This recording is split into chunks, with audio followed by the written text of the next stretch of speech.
आप अपना कोई काम करना चाहे तो कर सकती हैं, कोई दिक्कत नहीं है।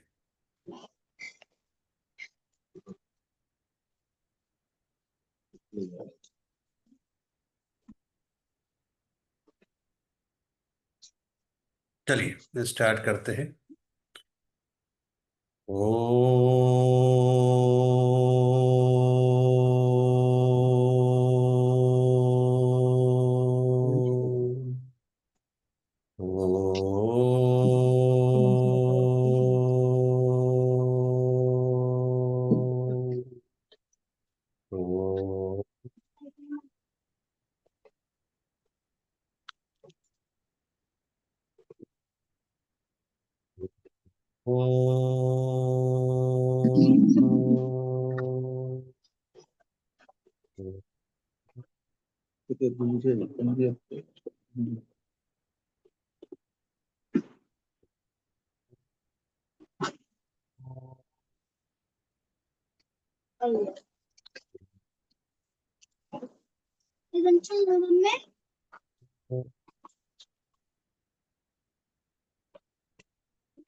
ओम नमः शिवाय। ओम नमः शिवाय। ओम नमः शिवाय। ओम नमः शिवाय। ओम नमः शिवाय। ओम नमः शिवाय। ओम नमः शिवाय। श्रीमद् भागवत गीता श्री हरि 8वां अध्याय।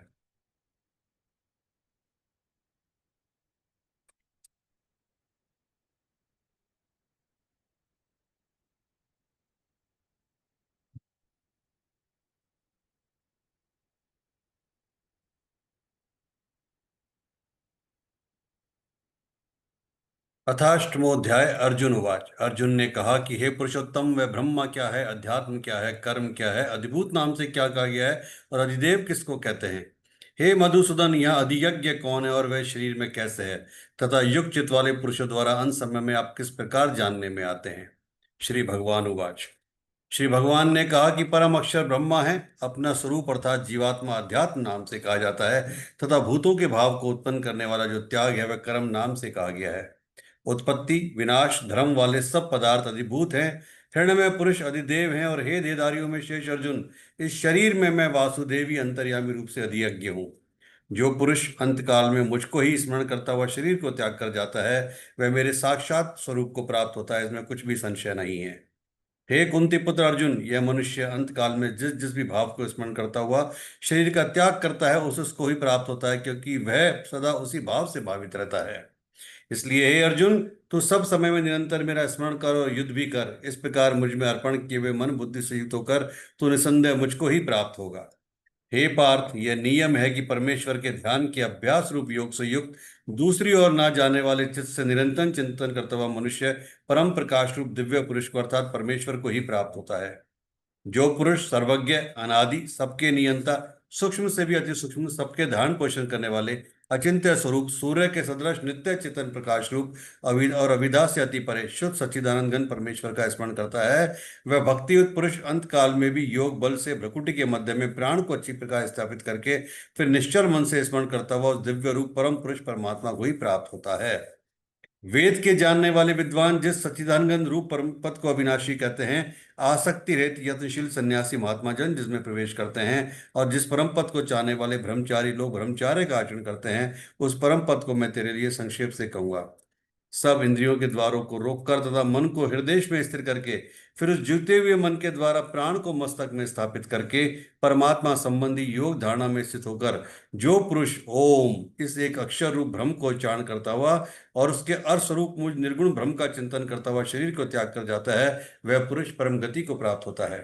हे अर्जुन, जो पुरुष मुझ में अनन्य चित होकर सदा ही निरंतर मुझ परमेश पुरुषोत्तम को स्मरण करता है, उस नित्य निरंतर मुझ में युक्त हुई योगी के लिए मैं सुलभ हूं, अर्थात उसे सहज ही प्राप्त हो जाता हूँ। परम सिद्धि को प्राप्त महात्मा जन मुझको प्राप्त होकर दुखों के घर एवं क्षण भंगुर पुनर्जन्म को नहीं प्राप्त होते। हे अर्जुन, ब्रह्मलोक पर्यंत सब लोग पुनरावर्ती हैं, परंतु हे कुंती पुत्र, मुझको प्राप्त होकर पुनर्जन्म नहीं होता, क्योंकि मैं कालातीत हूं और ये सब ब्रह्मादि के लोक काल के द्वारा सीमित होने से अनित्य हैं। ब्रह्मा का जो एक दिन है उसको 1000 चतुर्युग युग तक की अवधि वाला, और रात्रि को भी 1000 चतुर्युग युग की अवधि वाली जो पुरुष तत्व से जानते हैं, वे योगी जन काल के तत्व को जानने वाले हैं। संपूर्ण चराचर भूतगण ब्रह्म के दिन के प्रवेश काल में अव्यक्त से अर्थात ब्रह्म के सूक्ष्म शरीर से उत्पन्न होते हैं, और ब्रह्म की रात्रि के प्रवेश काल में वो सव्यक्त नामक ब्रह्म के सूक्ष्म शरीर में लीन हो जाते हैं। हे पार्थ, वही ये भूत समुदाय उत्पन्न हो होकर प्रकृति के वश में हुआ रात्रि के प्रवेश काल में लीन होता है और दिन के प्रवेश काल में फिर उत्पन्न होता है। उस अव्यक्त से भी अति परे अर्थात दूसरा अवलक्षण जो सनातन अव्यक्त भाव है, वह परम दिव्य पुरुष सब भूतों के नष्ट होने पर भी नष्ट नहीं होता। जो अव्यक्त अक्षर इस नाम से कहा गया है, उसी अक्षर नामक अव्यक्त भाव को परम गति कहते हैं। तथा जिस सनातन अव्यक्त भाव को प्राप्त होकर मनुष्य वापस नहीं आते, वही मेरा परम धाम है। हे पार्थ, जिस परमात्मा के अंतर्गत सर्वभूत है और जिस सच्चिदानंद घन परमात्मा से यह समस्त जगत परिपूर्ण है, वह सनातन अव्यक्त परम पुरुष और अनन्य भक्ति से ही प्राप्त होने योग्य है। हे अर्जुन, जिस काल में शरीर त्याग कर गए हुए योगी जन तो वापस ना लौटने वाली गति को, जिस काल में गए हुए वापस लौटने वाली गति को ही प्राप्त होते हैं, उस काल को अर्थात दोनों मार्गों को कहूंगा। जिस मार्ग में ज्योतिर्मय अग्नि अभिमानी देवता है, दिन का अभिमानी देवता है, शुक्ल पक्ष का अभिमानी देवता और उत्तर उनके 6 महीनों का अभिमानी देवता है, उस मार्ग में मरकर गए हुए ब्रह्मवेता योगीजन उपयुक्त देवताओं द्वारा क्रम से ले जाए जाकर ब्रह्म को प्राप्त होते हैं। जिस मार्ग में धूमावनी देवता है, रात्रि अभिमानी देवता है तथा कृष्ण पक्ष का अभिमानी देवता है और दक्षिणायन के 6 महीने का अभिमानी देवता है, उस मार्ग में मरकर गया हुआ सकाम कर्म करने वाले योगी उपयुक्त देवताओं द्वारा क्रम से ले गया हुआ चंद्रमा की ज्योति को प्राप्त होकर स्वर्ग में अपने शुभ कर्मों का फल भोगकर वापस आता है। क्योंकि जगत के ये दो प्रकार के शुक्ल और कृष्ण अर्थात देवयान और पितृयान मार्ग सनातन माने गए हैं। इनमें एक के द्वारा गया हुआ जिससे वापस नहीं लौटना पड़ता उस परम गति को प्राप्त होता है, और दूसरे के द्वारा गया हुआ फिर वापस आता है अर्थात जन्म मृत्यु को प्राप्त होता है। हे पार्थ, इस प्रकार इन दोनों मार्गों को तत्व से जानकर कोई भी योगी मोहित नहीं होता। इस कारण हे अर्जुन, तो सब काल में समस्त बुद्धि रूप योग से युक्त हो अर्थात निरंतर मेरी प्राप्ति के लिए साधन करने वाला हो। योगी पुरुष इस रहस्य को तत्व से जानकर वेदों के पढ़ने में तथा यज्ञ तप और दानादि के करने में जो पुण्य फल का है, उन सबको निस्संदेह उल्लंघन कर जाता है और सनातन परम पद को प्राप्त होता है। ओम तत्सदिति श्रीमद् भगवद गीता सुपनिषत्सु ब्रह्म विद्यायाम योग शास्त्रे श्री कृष्ण अर्जुन संवादे अक्षर ब्रह्म योगो नामोष्टोध्याय। ओम नमो भगवते वासुदेवाय। ओम नमो भगवते वासुदेवाय। ओम नमो भगवते वासुदेवाय। ओम नमो भगवते वासुदेवाय। ओम नमो भगवते वासुदेवाय। ओम नमो भगवते वासुदेवाय। ओम नमो भगवते वासुदेवाय। श्री रामचरितमानस श्री बालकांड। आप सभी को दीपावली पर्व की हार्दिक हार्दिक हार्दिक शुभकामनाएं। ध्वज पताका पर्दे और सुंदर चंवरों से सारा बाजार बहुत ही अनूठा छाया हुआ है। सोने के कलश तोरण मणियों की झालरें हल्दी दूब दही अक्षत और मालाओं से लोगों ने अपने अपने घरों को सजाकर मंगलमय बना लिया। गलियों के चतुर्मास से सींचा और द्वारों पर सुंदर चौक सजाए। चंदन केसर कस्तूरी कपूर से बने हुए एक सुगंधित द्रव्य को चतुर्मस कहते हैं। बिजली किसी कांति वाली चंद्रमुखी हरिण के बच्चे के से नेत्र वाली और अपने सुंदर रूप से कामदेव की स्त्री रति का ईमान को छुड़ाने वाली सुहागिनी स्त्रियां सभी 16 श्रृंगार सजकर जहां तहां झुंड की झुंड मिलकर मनोहर वाणी से मंगल गीत गा रही हैं, जिनके सुंदर स्वर को सुनकर कोयलें भी लजा जाती हैं। राजमहल का वर्णन कैसे किया जाए, जहां विश्व को विमोहित करने वाला मंडप बनाया गया है। अनेकों प्रकार की मनोहर मांगलिक पदार्थ शोभित हो रहे हैं और बहुत से नगाड़े बज रहे हैं। कई भाट वृद्धावली कुल कीर्ति का उच्चारण कर रहे हैं और कई ब्राह्मण वेद ध्वनि कर रहे हैं। सुंदर स्त्रियां श्री राम जी और सीता जी का नाम ले लेकर मंगल गीत गा रही हैं। उत्साह बहुत है और महल अत्यंत ही छोटा है। इससे मानो वह उत्साह चारों ओर उमड़ चला है। दशरथ के महल की शोभा का वर्णन कौन कवि कर सकता है, जहाँ समस्त देवताओं के शिरोमणि रामचंद्र जी ने अवतार लिया है। फिर राजा ने भरत जी को बुला लिया और कहा कि जाकर हो हाथी घोड़े और रथ सजाओ, जल्दी रामचंद्र जी की बारात में चलो। यह सुनते ही दोनों भाई भरत जी और शत्रुघ्न जी आनंदवश पुलकस से भर गए। भरत जी ने सब सहानी घुड़साल के अध्यक्ष बुलाए और उन्हें घोड़ों को सजाने की आज्ञा दी। वे प्रसन्न होकर उठ दौड़े। उन्होंने रुचि के साथ यथोचित जीने कसकर घोड़े सजाए। रंग रंग के उत्तम घोड़े शोभित हो गए। सब घोड़े बड़े ही सुंदर और चंचल करनी के हैं। वे धरती पर ऐसे पैर रखते हैं जैसे जलते हुए लोहे पर रखते हों। अनेकों जाति के घोड़े हैं जिनका वर्णन नहीं किया जा सकता। ऐसी तेज की चाल है मानो हवा का निराधार करके उड़ना चाहते हैं। उन सब घोड़ों पर भरत जी के समान अवस्था वाले सब छैल छबीले राजकुमार सवार हुए। वे सभी सुंदर और सब आभूषण धारण किए हुए हैं। उनके हाथों में बाण और धनुष तथा कमर में भारी तरकस बंधे हैं। सभी चुने हुए छबीले छैल शूरवीर चतुर और नवयुवक हैं। प्रत्येक सवार के साथ दो पैदल सिपाही हैं जो तलवार चलाने की कला में बड़े निपुण हैं। शूरता का बाना धारण किए हुए रणधीर सब निकलकर नगर के बाहर आ खड़े हुए। वे चतुर अपने घोड़ों को तरह तरह की चालों से फेर रहे हैं और भेरी तथा नगाड़े की आवाज सुन सुनकर प्रसन्न हो रहे हैं। सारथियों ने ध्वजा पताका मणि और आभूषणों को लगाकर रथों को बहुत विलक्षण बना दिया है। उनमें सुंदर चमर लगे हैं और घंटियां सुंदर शब्द कर रही हैं। वे रथ इतने सुंदर हैं मानो सूर्य की रथ की शोभा को छीन लेते हैं।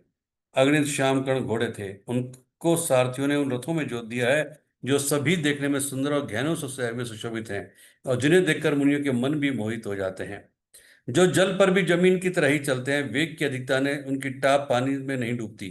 अस्त्र शस्त्र और सब साथ सजाकर सारथियों ने रथियों को बुला लिया। रथों पर चढ़ चढ़कर बारात नगर के बाहर जुटने लगी। जो जिस काम के लिए जाता है सभी को सुंदर शकुन होते हैं। शेष हाथियों पर सुंदर अंबारियां पड़ी हैं। वे जिस प्रकार सजाई गई थी तो कहा नहीं जा सकता। मतवाले हाथी घंटों से शोभित होकर घंटे बजाते हुए चले मानो सावन के सुंदर बादलों के समूह गरजते हुए जा रहे हों। सुंदर पालकियां सुख से बैठने योग्य तामजन जो कुर्सीनुमा होते हैं और रथ आदि और भी अनेक प्रकार की सवारियां हैं। उन पर श्रेष्ठ ब्राह्मणों के समूह चढ़कर चले मानो सब वेदों के छंद शरीर धारण किए हुए हों। मागध सूत भाट और गुण गाने वाले सब जो जिस योग्य थे वैसी सवारी पर चढ़कर चले। बहुत जातियों के खच्चर ऊंट और बैल असंख्यों प्रकार की वस्तुएं लाद लाद कर चले। कहार करणों कांवरे लेकर चले। उनमें अनेकों प्रकार की इतनी वस्तुएं थी कि जिनका वर्णन कौन कर सकता है। सब सेवकों के समूह अपना अपना साज सामान बनाकर चले। सबके हृदय में अपार हर्ष और शरीर पुलक से भरे है। सबको एक ही लालसा है कि हम श्री राम लक्ष्मण दोनों भाइयों को नेत्र भरकर कब देखेंगे। हाथी गरज रहे हैं, उनके घंटों की भीषण ध्वनि हो रही है। चारों ओर रथों की घरघराहट और घोड़ों की हिनीनाट हो रही है। बादलों का निराधार करते हुए नगाड़े शब्द कर रहे हैं। किसी को अपनी पराई कोई बात कानों से सुनाई नहीं देती। राजा दशरथ के दरवाजे पर इतनी भारी भीड़ हो रही है कि वहां पत्थर फेंका जाए तो वह भी पिसकर धूल हो जाए। अटारियों पर चढ़ी स्त्रियां महल मंगल थालों में आरती लिए हुए देख रही हैं और नाना प्रकार के मनोहर गीत गा रही हैं। उनके अत्यंत आनंद का बखान नहीं हो सकता। तब सुमन जी ने दो रथ सजाकर उनमें सूर्य के घोड़ों को भी मात करने वाले घोड़े जीते। दोनों सुंदर रथ वे राजा दशरथ के पास ले गए। इनकी सुंदरता का वर्णन सरस्वती से भी नहीं हो सकता। एक रथ पर राशि सामान सजाया गया तो दूसरे जो तेज का पुंज और अत्यंत ही शोभायमान था। उस सुंदर रथ पर राजा वशिष्ठ जी को हर्षपूर्वक चढ़ाकर फिर स्वयं शिव गुरु गौरी पार्वती और गणेश जी का स्मरण करके दूसरे रथ पर चढ़े। वशिष्ठ जी के साथ जाते हुए राजा दशरथ जी कैसे शोभित हो रहे हैं जैसे देवगुरु बृहस्पति जी के साथ इंद्र हो। वेदों की विधि से कुल की रीति के अनुसार सब कार्य करके तथा सबको सब प्रकार से सजे देखकर श्री रामचंद्र जी का स्मरण करके गुरु की आज्ञा पाकर पृथ्वीपति दशरथ जी शंख बजाकर चले। बारात देखकर देवता हर्षित हुए और सुंदर मंगलदायक फूलों की वर्षा करने लगे। बड़ा शोर मच गया। घोड़े और हाथी गरजने लगे। आकाश में और बारात में दोनों जगह बाजे बजने लगे। देवांगनाएं और मनुष्यों की स्त्रियां सुंदर मंगल गान करने लगी और रसीले राग से शहनाइयां बजने लगी। घंटे घंटियों घंटियों की ध्वनियों का वर्णन नहीं हो सकता। पैदल चलने वाले सेवकगण अथवा पट्टेबाज कसरत की खेल कर रहे हैं और फहरा रहे हैं। आकाश में ऊंचे उछलते जा रहे हैं। हंसी करने में निपुण और सुंदर गाने में चतुर विदूषक तरह तरह के तमाशे कर रहे हैं। सुंदर राजकुमार मृदंग और नगाड़े के शब्द सुनकर घोड़ों को उन्हीं के अनुसार इस प्रकार नचा रहे हैं कि वे ताल के बंधन से जरा भी डिगते नहीं हैं। चतुर नट चकित होकर यह देख रहे हैं। बारात ऐसी बनी है कि उसका वर्णन करते नहीं बनता। सुंदर शुभदायक शकुन हो रहे हैं। नीलकंठ पक्षी बाईं ओर चारा ले रहा है मानो संपूर्ण मंगलों की सूचना दे रहा हो। दाहिनी और कौवा सब सुंदर खेत में शोभा पा रहा है। नेवले का दर्शन भी सब किसी ने पाया। तीनों प्रकार की शीतल मंद सुगंधित हवा अनुकूल दिशाएं चल रही हैं। श्रेष्ठ सुहागिनी स्त्रियां भरे हुए घड़े और गोद में बालक लिए आ रही हैं। लोमड़ी फिर फिर कर दिखाई दी जाती हैं। गायें सामने खड़ी बछड़ों को दूध पिलाती हैं। हरिणों की टोली घूमकर दाहिनी ओर को आई मानो सभी मंगलों का समूह दिखाई दिया। सफेद सिर वाली चील विशेष रूप से कल्याण कह रही है। श्यामा बाई और सुंदर पेड़ पर दिखाई पड़ी। दही मछली और दो विद्वान ब्राह्मण हाथ में पुस्तक लिए हुए सामने आए। सभी मंगल में कल्याण में और मनोवांछित फल देने वाले शकुन मानो सच्चे होने के लिए एक ही साथ हो गए। स्वयं सगुण ब्रह्मा जिसके सुंदर पुत्र है और उसके लिए सब मंगल शकुन सुलभ है। जहाँ श्री रामचंद्र जी सरी के दूल्हा और सीता जी जैसे दुल्हन है तथा दशरथ जी और जनक जी जैसे पवित्र समधी हैं। ऐसा ब्याज सुनकर मानो सभी शकुन नाच उठे और कहने लगे, अब ब्रह्मा जी ने हमको सच्चा कर दिया। इस तरह बारात ने प्रस्थान किया। घोड़े हाथी गरज रहे हैं और नगाड़ों पर चोट लग रही है। सूर्य वंश के पताका स्वरूप दशरथ जी को आते हुए जानकर जनक जी ने नदियों पर पुल बंधवा दिए, बीच बीच में ठहरने के लिए सुंदर घर बनवा दिए, जिनमें देवताओं के समान संपदा छाई है। और जहां बारात के लोग अपने मन की पसंद के अनुसार सुहावने उत्तम भोजन बिस्तर वस्त्र पाते हैं, मन के अनुकूल नित्य नए सुखों को देखकर सभी बाराती अपने घरों को भूल गए। बड़े जोर से बजते हुए नगाड़ों की आवाज सुनकर श्रेष्ठ बारात को आती हुई जानकर अगवानी करने वाले हाथी रथ पैदल और घोड़े सजाकर बारात लेने चले। मास पारायण 10वां विश्राम। श्री राम जय राम, श्री राम जय जय राम, श्री राम जय राम, भज राम जय राम, भज राम जय राम, श्री राम जय राम, भज राम जय राम। जय श्री राम, जय श्री राम, जय जय श्री राम। विश आपको दीपावली की हार्दिक शुभकामनाएं राधिका जी, वंस अगेन। ये दीपावली आपके लिए बहुत शुभ आए, आपके घर के लिए बहुत शुभ आए, आपके सारे हडल्स रिमूव हों, जितने भी आपके हडल्स, और आप बहुत बहुत बहुत ज्यादा राइज करें ऊपर, बहुत ऊपर जाइए, बहुत ग्रोथ कीजिए, health wise, career wise, in every expect. God bless you, God bless you, God bless you. Radhe. Thank you Gurudev. Radhe Radhe.